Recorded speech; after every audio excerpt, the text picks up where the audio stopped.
यशवंतनगरमध्ये अनुभवाचा बुलंद नारा. 40 वर्षाची पुण्याई पणाला लावत बापूसाहेब शिंदेंचा हुंकार.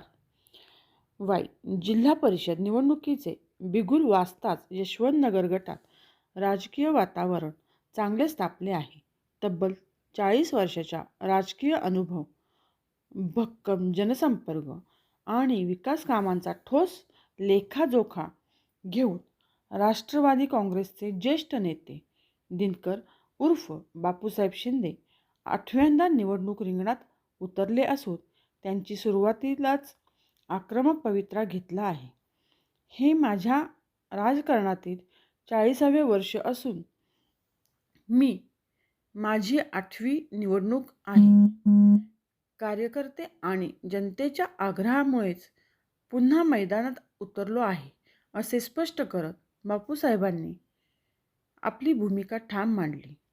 सत्तेसाठी नव्हे तर जनतेच्या विश्वासापोटी आपण ही लढत लढत असल्याचे त्यांनी सांगितले. आपल्या कार्यकाळातील विकास कामांचा पाढा वाचताना त्यांनी प्रत्येक घरापर्यंत नळ पाणी योजना, वाडी वस्तीपर्यंत रस्त्यांचे डांबरीकरण, 100% विद्युतीकरण आणि पायाभूत सुविधांवर दिलेला भर ठळकपणे मांडला.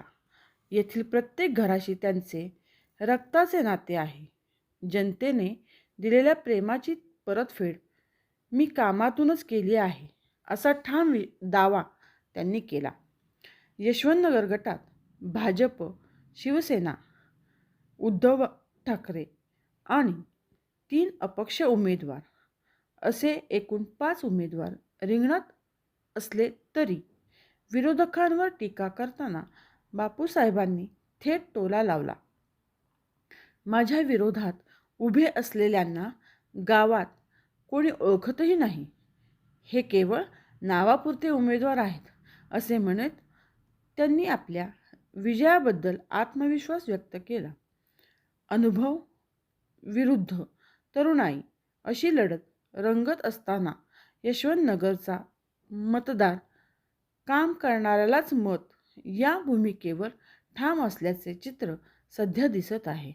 बापूसाहेब शिंदेंनी प्रचाराचा झंझावात सुरू करताच विरोधकांच्या गोटात खळबळ उडाली आहे. RPS star news, Sarika Gavte.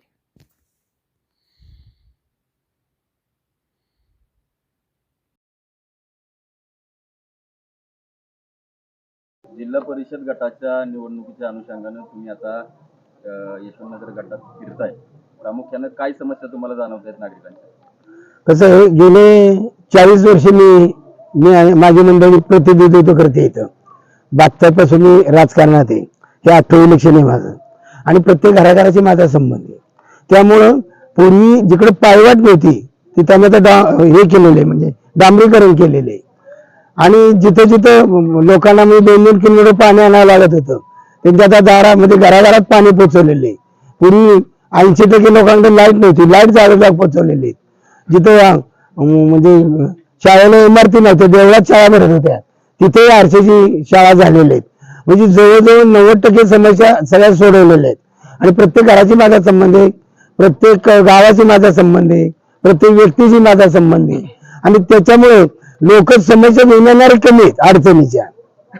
जिल्हा परिषद गटात राजकीय वातावरण तापलंय. तुमच्याच विरोधात तुमचे जुने सहकारी भाजपच्या तिकिटावर उभे, घरातलाच माणूस बाहेर पडल्यामुळं तुमच्या गोटात काय भीतीचं वातावरण नाही? काय बिलकुल नाही. त्या आहे ते काय राजकारण नाही. हे तात्पुरते म्हणजे ते खोबरं कुस्ती करतात ना त्यातले पहिलवान चिलबिली.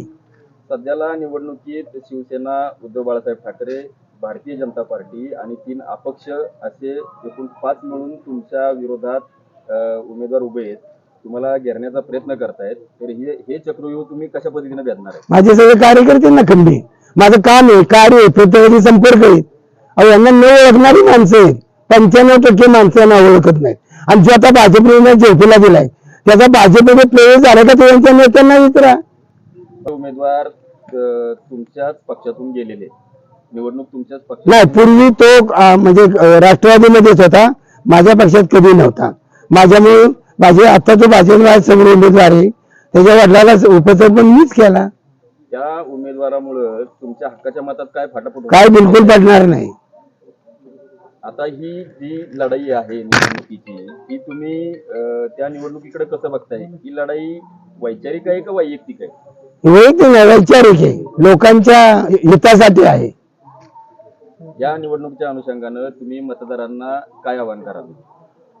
आव्हान करायचं जरूर नाही, लोकांनाच माहिती आहे की बापूजींनी त्यांच्यावर उमेदवार पाहिजेत, त्यांची आम्हाला जरूर आहे. त्यांच्याकडनं जे काम माझं आहे ना त्यासाठी, म्हणजे लोकांसाठीच माझी उमेदवारी. हे वय आहे ना माझं उमेदवारी करण्याचं नाही, लोकांच्या कार्यकर्त्यांच्या मतदारांच्या आग्रहाखातर मी हे आठवत स्वतःचं इलेक्शन लोकांच्या जीवावर करतोय, मतदारांच्या जीवावर करतो.